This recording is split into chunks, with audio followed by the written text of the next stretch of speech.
Welcome back to the Energy Sovereignty Project and our system here. It's the end of a total solar day in late May, and it's been a while since we touched base about anything with the system, and so I thought it was high time that I did that. And what we're going to do is we're going to go back over to the studio and take a look at some numbers from 2020. And 2020 for myself, and I'm sure all of you globally, was just an absolute disaster. There was really no correlation whatsoever between what we did last year and any kind of a normal year. And so as I was going over some of the data for 2020, it struck me that I was quite thankful that we had been able to complete the Energy Sovereignty Project in 2019 before all of this started. And that made it very handy so that we weren't dealing with trying to tease out what our variables would be from a normal year to what happened last year. So the nice thing about all that is that we do have very, very solid data from the Energy Sovereignty Project. Everybody saw what happened on a daily basis. And so now what it allows us to do is to then compare that to what happened in 2020. Now, my situation was perhaps a little bit different, maybe than some. Our energy consumption went up a little bit. You'll be able to see that when we go over the graphs, especially late in the year for obvious reasons. And so that also kind of put a bug in my ear about something that you had all discussed when we were doing the Energy Sovereignty Project, and that was that you really enjoyed when we did system tests, where we would put the system in what I called zombie apocalypse mode, which is where we'd actually shut off the power to the grid. We did that for a series of tests, some of them quite long, weeks long, and so that was a lot of fun. But for obvious reasons, in 2020, I wasn't really able to do much of that kind of testing. I was focused on other things for the majority of the year.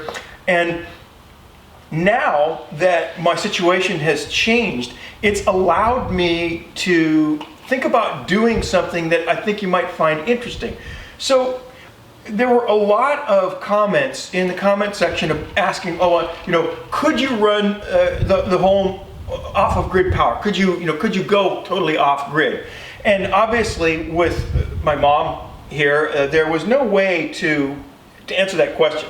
I'm not going to deprive her of any of the creature comforts, and so that wasn't going to happen. But this year, as we go into the shoulder period, so probably sometime in that October, November, December time period, we're going to wind up hitting that break-even point. And at that point, I thought it might be interesting to go ahead and take the house completely off grid and then spend my time here while I'm preparing the place. I'm thinking about probably selling this place. It's quite a large home. I don't really have any need for it, so I'll probably wind up selling that sometime near the end of the year or beginning of next year. But this is a great time to answer that question, and so that's what I'm going to do. I'm going to go ahead and shut the grid power off once we get to that break-even point. Right now, though, we're at that point where we're just about ready to hit peak power, which is in June,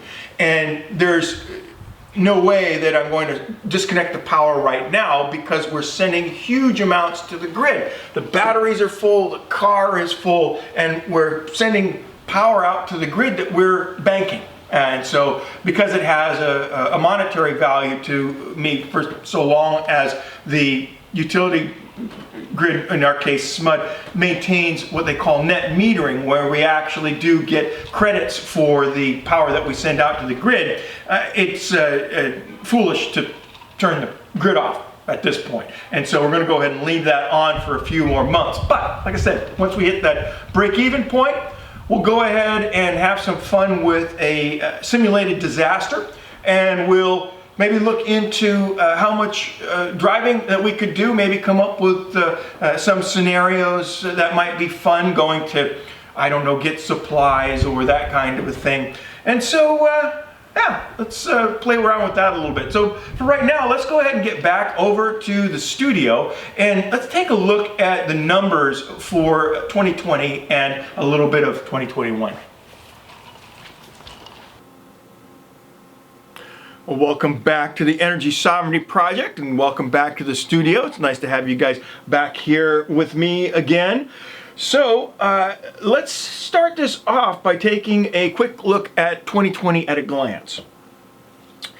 And a couple things right off the bat. The overall home usage wasn't drastically different from our overall usage in 2019 when we did the Energy Sovereignty Project. And in point of fact, it was nearly identical. There's a side-by-side comparison of the two here.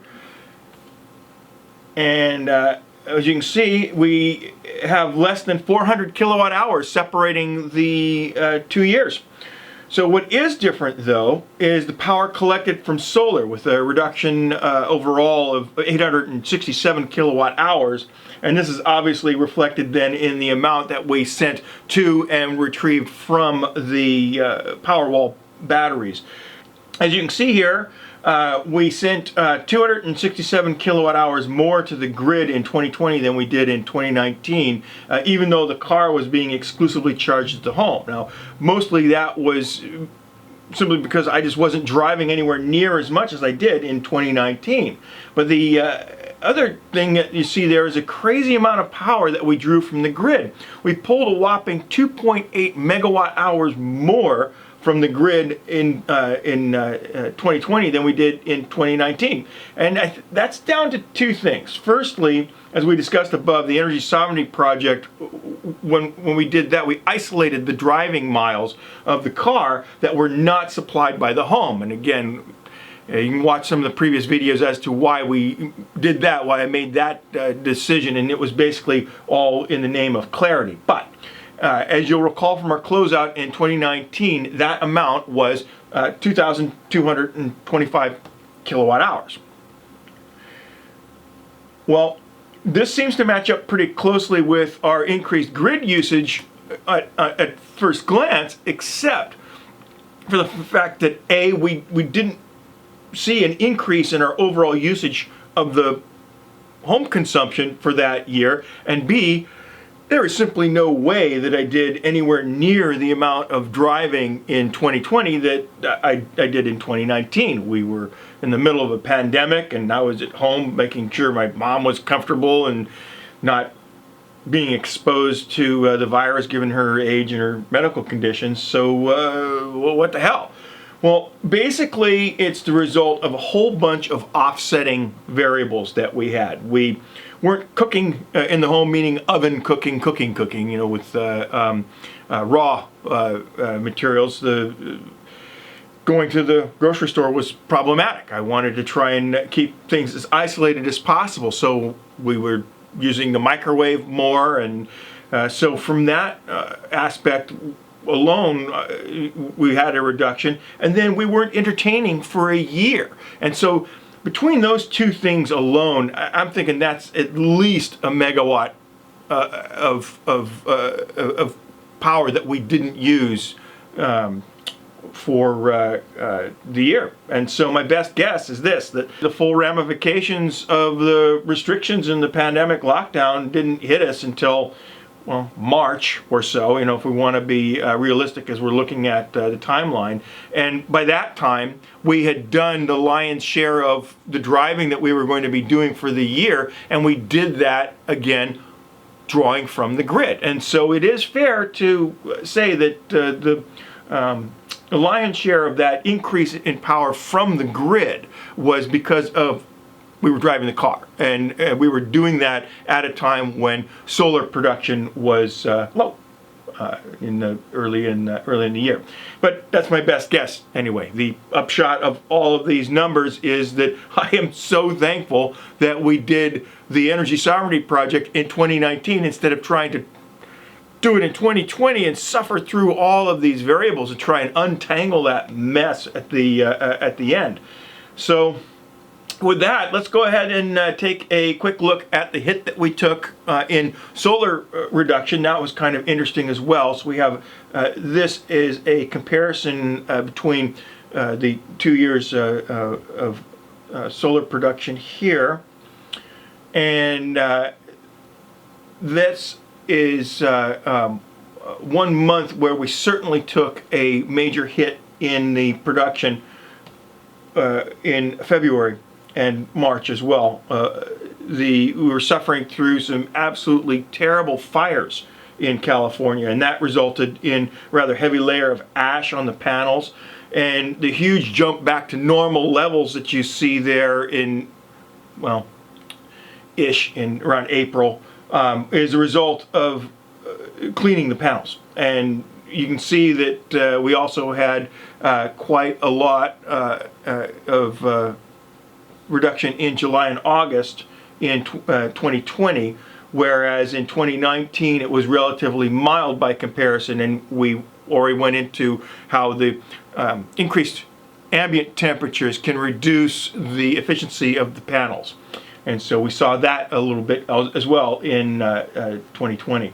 And so the last thing that I'll leave you with is what we discussed. What if COVID had actually turned into something like the Spanish flu of 1918? If that had happened, then I have absolutely no doubt that we would have been far more impacted by what went on. Absolutely no doubt that our system would have been something that we would have had to heavily rely on, especially if you consider the fuel situation. If you wind up having millions and millions of people that are dying of a pandemic, then certainly that's going to wind up shutting down a lot of commercial shipping, and gasoline is going to be heavily affected. So the idea was then to do a full-on zombie apocalypse test, where this winter what we'll do is we'll try and really rely on the system. But what does that look like? And so what gave me the whole idea for that was this kind of combined graph idea here that I'll show you. So what we're doing here is we look at this combined graph of the power that we got from the grid laid against our solar production. And as you can see, this is going to be kind of a fun exercise. In blue, we have the amount of reduction that our actual use in 2020.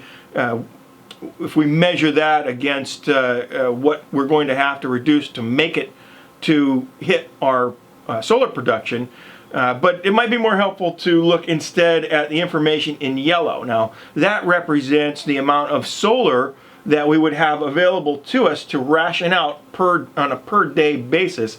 Now, that's again in a perfect lossless situation. And so the fun here is going to then be in balancing the amount of power that we draw from sunlight and use immediately, as opposed to the amount of power that we're then going to have to store in the power walls for overnight use to get us through the evening. And then also obviously the amount that we're going to be able to ration for driving.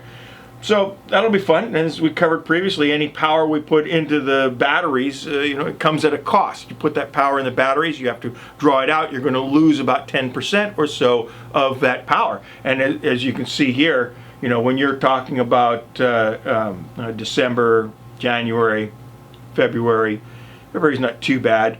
But certainly in December and January, when we're down to rationing 17 kilowatt hours a day of usage, that's going to be interesting. So it'll be fun to see if we can do it. What kinds of things that we have to give up before we hit that number. So, all right, I thought you'd find that interesting, and a nice little kind of a quick recap of 2020. What a disaster. I hope that all of you got through it okay, and I know that this really hit a lot of folks hard. It certainly hit me hard as well. So all I can say is I wish the very best to all of you in 2021 as we start to recover from all of this.